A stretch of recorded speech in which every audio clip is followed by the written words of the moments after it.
Assalamualaikum warahmatullahi wabarakatuh. Tepangkeun nami Abi Ulfi Ainun dan Fazriatul Jannah di PGMI 2A.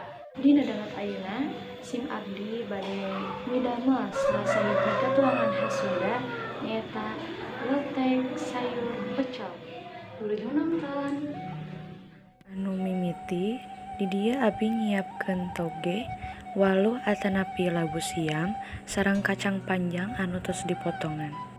Teras di dia oge aya engkol, kangkung anu tos dipotongan oge.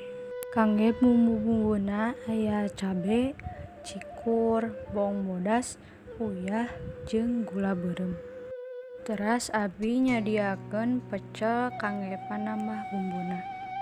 Teras urang lebetkeun sayuran sapalih-sapalih iwal ti toge.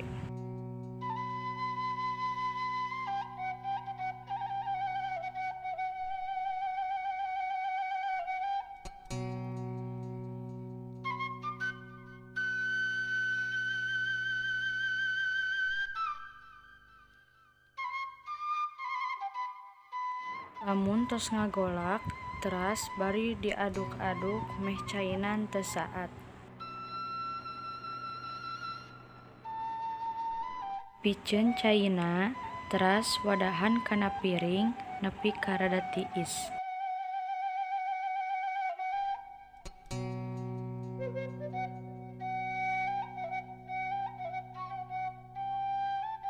Ayeuna dilajeng kana toge.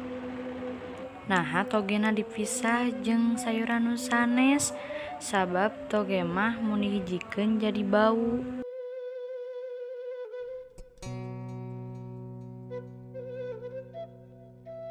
Ge bumbuna direndos nepi ka lemes, teras ke dihijikeun sareng bumbu pecel. Sabari ngantosan cai ngagolak, abi di dieu muka heula plastik anu aya dina pecelna.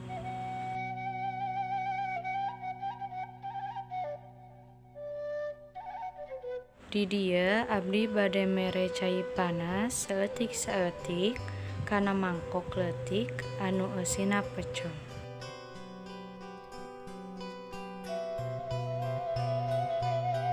Upami tos dibanjur ku cai panas, di dieu abi bade motong-motong si pecelna supados gampil dibubukkeunana atanapi gampil dihaluskeunana. Saking sumangetna nepi ka mungsrat.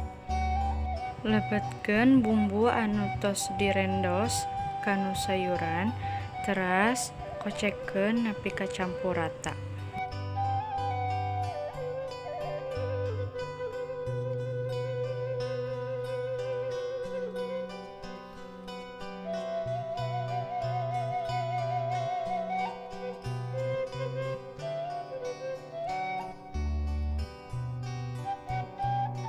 Tos sadayana beres, abdi mereseng sampah anu pabalatak tilas tadi sayur-sayuran sareng sampah anu sanesna.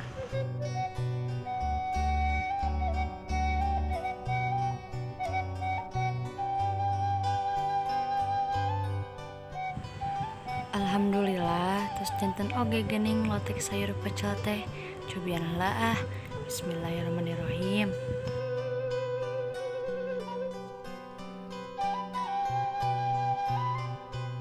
Lumayan oge geuning rasana mah.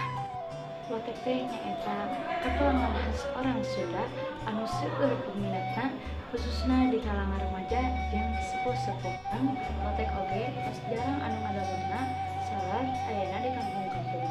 Mung sakitu anu tiasa kusim abdi dipidamel katuangan khas Sunda nyaeta lotek sayur pecel. Mudah-mudahan anu nonton video ieu jadi ketagihan kana lotek sayur pecel. Ngucapkeun wae sim abdi hatur nuhun. Assalamualaikum warahmatullahi wabarakatuh.